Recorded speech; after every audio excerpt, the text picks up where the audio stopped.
अस्सलाम वालेकुम व्यूअर्स। आज की इस वीडियो में मैं आपको बताऊंगा कि किसी भी इलेक्ट्रिक सर्किट में से करंट कैसे फ्लो करता है और करंट और वोल्टेज का क्या कॉम्बिनेशन है। आज की इस वीडियो से आपके कॉन्सेप्ट्स क्लियर हो जाएंगे, आपको पता लग जाएगा कि करंट क्या चीज़ है और वोल्टेज क्या चीज़ है और इन दोनों के माबैन क्या कॉम्बिनेशन है। हमें सबसे पहले ये जानना चाहिए कि किसी भी सर्किट के लिए तीन चीज़ें कंपलसरी हैं, यानी कि पहली चीज़ है पावर सोर्स या बैटरी, दूसरी चीज़ है कंडक्टर या वायर्स और तीसरी चीज़ जो है वो है लोड। ठीक है, लोड जो है, ये तीन चीज़ें मिलकर एक सर्किट बनाती हैं। और हम जानते हैं कि कूलम्स लॉ के मुताबिक opposite charges attract each other जबकि the same charges repel each other. जो चार्जेस सेम होते हैं वो एक दूसरे को दफा करते हैं और जो अपोजिट होते हैं, मुखालिफ चार्जेस होते हैं, वो एक दूसरे को कशिश करते हैं। और फ्लो ऑफ इलेक्ट्रिक करंट कैसे होता है, आइए हम इस फिगर से समझने की कोशिश करते हैं। कोई भी जो कंडक्टर है यानी मोसल है, उसमें जो वैलेंस इलेक्ट्रॉन्स होते हैं वो फ्लो करते हैं, flow of the valence electrons.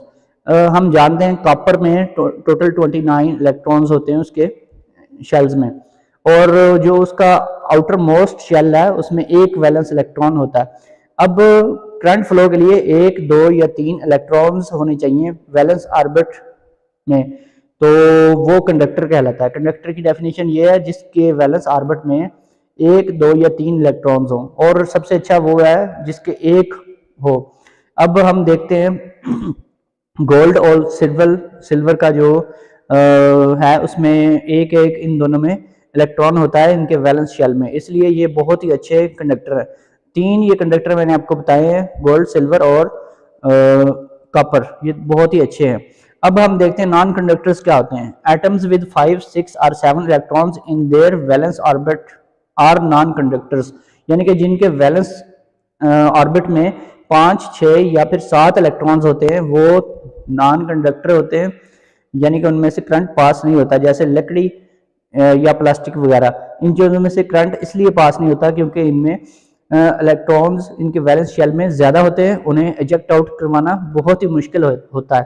और जिनके एक इलेक्ट्रॉन होता है तो वो जब करंट फ्लो होता है तो वो एक शेल से, एक एटम से दूसरे में और दूसरे से तीसरे में, ऐसे ही ये कंटिन्यूसली चलता रहता है। अब हम देखते हैं कि number of electrons on negative poles of battery are high. किसी भी बैटरी या सेल के हमेशा नेगेटिव पोल के ऊपर इलेक्ट्रॉन्स की जो मिकदार है वो बहुत ज्यादा होती है, इसी वजह से करंट फ्लो करता है। इसको कहते हैं पोटेंशियल डिफरेंस, यानी कि दो टर्मिनल्स या बैटरी के पोल्स के दरमियान एक डिफरेंस होता है, पोटेंशियल होता है, एक दबाव होता है। तो हमेशा इलेक्ट्रॉन जो है नेगेटिव टर्मिनल से निकलते हैं और लोड के थ्रू गुजरते हुए पॉजिटिव तक जाते हैं, कशिश की वजह से, अट्रैक्शन की वजह से। तो इस तरह से हमारा सर्किट कंप्लीट जब होता है तो फिर ये फ्लो ऑफ इलेक्ट्रॉन चलता रहता है। तो हमेशा ये ऐसे ही होती है इसकी डायरेक्शन, इसको कहते हैं एक्चुअल करंट। पावर सोर्स या फिर बैटरी का जो पोटेंशियल है, पोटेंशियल यानी दबाव है, वो इलेक्ट्रॉन्स को फोर्स करता है, मजबूर करता है कि वो बहें, फ्लो करें, वो कंडक्टर के थ्रू फ्लो करें।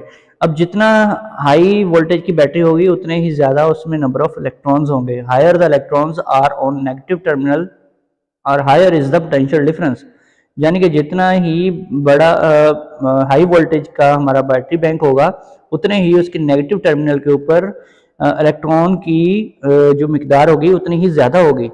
यही चीज होती है। अगर जैसे कि मिसाल के तौर पर 1.5 वोल्ट का सेल है, उसमें जो इलेक्ट्रॉन्स होंगे नेगेटिव टर्मिनल्स के ऊपर वो कम होंगे। और इस तरह से करंट क्या चीज है, करंट जो है वो कूलम्स लॉ के मुताबिक 6.25 multiplied by 10 raised to 18 electrons flow through a conductor in 1 second. This creates 1 ampere of current, यानी कि अम्पेयर जो है करंट का यूनिट है। अगर 6.25 सिर्फ 10 की पावर 18 इतने फ्लो करेंगे एक सेकंड में तो 1 अम्पेयर करंट होगा। इसी तरह 1.25 multiplied by 10 raised to 19 electrons flow through a conductor in 1 second. Then this create 2 amperes of current. अगर इतनी मिकदार गुजरेगी तो इसका मतलब है कि एक सेकंड में 2 अम्पेयर करंट जो है वो पास कर रहा है किसी कंडक्टर में से।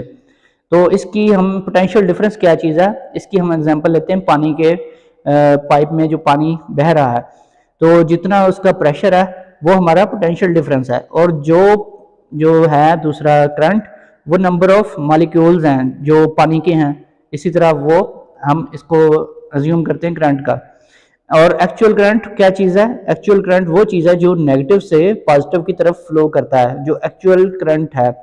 और कन्वेंशनल क्या है? कन्वेंशनल करंट वो है जो हम एक सोचते हैं कि करंट पॉजिटिव से माइनस की तरफ जा रहा है, तो हालांकि एक्चुअल करंट हमेशा नेगेटिव से प्लस की तरफ ही जाता है, और ये फ्लो ऑफ इलेक्ट्रॉन ही होता है। अब आई क्या चीज़ है? Intensity of current. और क्यू जो है यूनिट ऑफ चार्ज कूलम, और टाइम पर सेकंड, ठीक है ना। इंटेंसिटी करंट की किस चीज़ के ऊपर डिपेंड करती है? यूनिट ऑफ चार्ज या amount of charge passing through a conductor in per unit time, ठीक है ना। तो कूलम पर सेकंड, इसे हम coulomb per 1 coulomb per second भी कह सकते हैं। और एक कूलम चार्ज कितना है? 6.25 मल्टीप्लाई बाय 10⁻18 इलेक्ट्रॉन्स। एक कूलम चार्ज में इतने इलेक्ट्रॉन्स मौजूद होते हैं। अगर ये इलेक्ट्रॉन एक सेकंड में किसी कंडक्टर में से गुजरते हैं तो 1 एम्पीयर करंट बनता है। इसी तरह 2 कूलम अगर गुजरते हैं पर सेकंड में, तो ये फिर 2 एम्पीयर करंट उस कंडक्टर में से पास हो रहा है। तो ये तो है इनमें डिफरेंस, ये चीज़ है। तो करंट जो है डिपेंड करता है number of electrons passing through a conductor in 1 second, यानी जितने ज़्यादा इलेक्ट्रॉन्स पास हो रहे हैं उतना ही करंट फ्लो हो रहा है।